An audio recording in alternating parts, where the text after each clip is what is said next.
सहकार शिरोमणी वसंतराव काळे सहकारी साखर कारखान्याचे संस्थापक सहकार शिरोमणी वसंतराव दादा काळे यांच्या 22व्या पुण्यतिथी निमित्त विनम्र अभिवादक Kalyanrao Vasantrao Kale chairman, Bharat Sopan Kolekar vice chairman व सर्व संचालक वसंतराव काळे सहकारी साखर कारखाना लिमिटेड, चंद्रभागा नगर, भाळवणी, तालुका पंढरपूर, जिल्हा सोलापूर।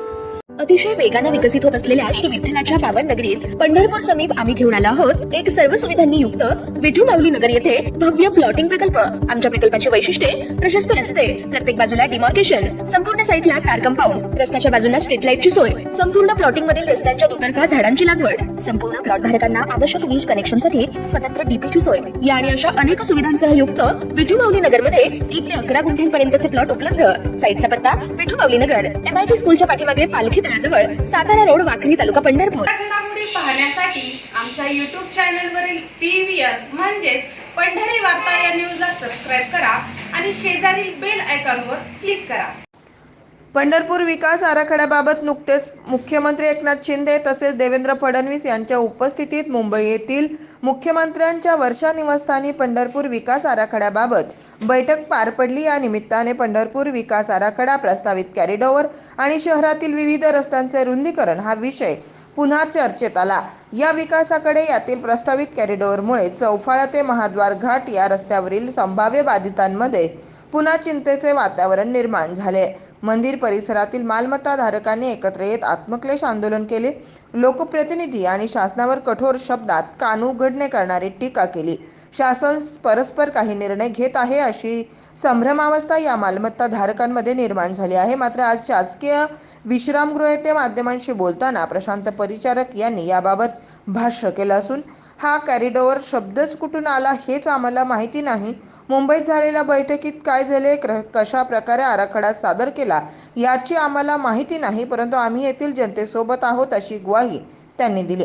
मात्र हे सांगत असतानाच त्यांनी मंदिर परिसरासह शहरातील विविध प्रस्तावित DP रस्त्यांबाबत मात्र मोठे विधान केले असून जे रस्ते टाउन प्लॅनिंगच्या आराखड्यात DP रस्ते आहेत व या रस्त्यांची रुंदीकरण पूर्वीच निश्चित करण्यात आलेले आहे, असे DP रस्त्याच्या रुंदीकरणाचं काम होणार असल्याचं स्पष्ट संकेत त्यांनी दिलेत व संभाव्य बाधित मालमत्ता धारकांचे योग्य पुनर्वसन करण्याबरोबरच त्यांना चांगली भरपाई मिळाली पाहिजे यासाठी आग्रही असल्याचं माजी आमदार प्रशांत परिचारक यांनी म्हटलंय। कॉरिडॉरला विरोध केलाय आणि आम्ही भाजपला मतदान करून चूक केली म्हणून आत्मक्लेश आंदोलन केले। आपल्या सगळ्यांना माहिती आहे की कॉरिडॉरच्या बाबतीमध्ये मुख्यमंत्र्यांनी घोषणा केली। खरं म्हणजे कॉरिडॉर हा शब्द कशातनं आला हे कोणालाच माहीत नाही, पण कुणीतरी IAS ऑफिसर कॉरिडॉर म्हटलं की ते कॉरिडॉर सुरू झालं। त्यांची एकच अपेक्षा आहे की राज्याच्या प्रमुखांची की पंढरपूर हे मुख्य तीर्थक्षेत्र आहे आणि आपण सगळेच बघतो की कोविडनंतर प्रचंड गर्दी आपल्याकडं वाढली आहे, त्याचं सुव्यवस्थित नियोजन आपल्या शहराचं असावं अशा पद्धतीची एक गरज लक्षात घेऊन त्या ठिकाणी मुख्यमंत्री आणि दोन्ही उपमुख्यमंत्र्यांनी काही निर्णय घेतले होते। त्या संबंधात ज्या 3 एजन्सीजना त्या ठिकाणी समोर बोलवून त्यांचं प्रेझेंटेशन घेतलं, अजून कुठलाही निर्णय नाही आहे। मी मंदिर परिसरातले काही प्रमुख लोक, माजी नगरसेवक आणि काही महाराज मंडळी यांची देवेंद्रजीबरोबर चर्चा पण घडवून आणली होती आणि त्यावेळेस देवेंद्रजींनी सांगितलं होतं आमच्या इथं आल्यावर जेवायला की कुणालाही म्हणजे विस्थापित न करता प्रत्येकाचं योग्य पद्धतीनं नियोजन करूनच या ठिकाणचे सगळे काय असे विकास कामं राबवली जातील। त्या पद्धतीनं त्यांनी प्रेझेंटेशन त्या एजन्सीजनी मुख्यमंत्री आणि DCM साहेबांसमोर केलं आहे, पण त्यामध्ये आम्ही आमदार साहेब किंवा खासदार साहेब आम्ही कोणी त्याच्यामध्ये त्यात नव्हतो।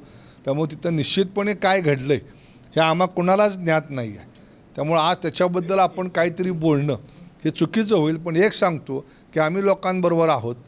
लोकांना त्रास होईल अशा पद्धतीचा कुठलाही निर्णय सरकार दरबारी होणार नाही ह्याची आम्ही दक्षता घेतोय। तुम्ही आमदार साहेब म्हणतात की कॉरिडॉर होणार आहे, मी मुख्यमंत्री आणि दोन्ही उपमुख्यमंत्र्यांच्या कॉरिडॉर हा शब्द तुम्हाला म्हणलं ना, डेव्हलपमेंट आहे। आता DP रोड आहेत पंढरपूर मंदिर परिसरातले, ते कधी ना कधीतरी होणारच आहेत।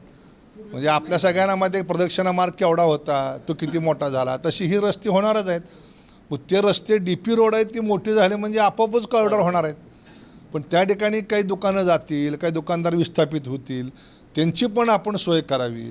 एखादी कामाची गरज म्हणून जर एखादी प्रॉपर्ट्या ताब्यात घेतल्या तर त्याला योग्य मूल्यांकन देऊन त्याचं समाधान केलं जावं.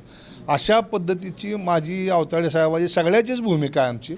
आम्ही कुणीही इथल्या स्थानिक लोकांना उघड्यावर टाका आणि इथला विकास करा अशा पद्धतीची भूमिका घेणार नाही.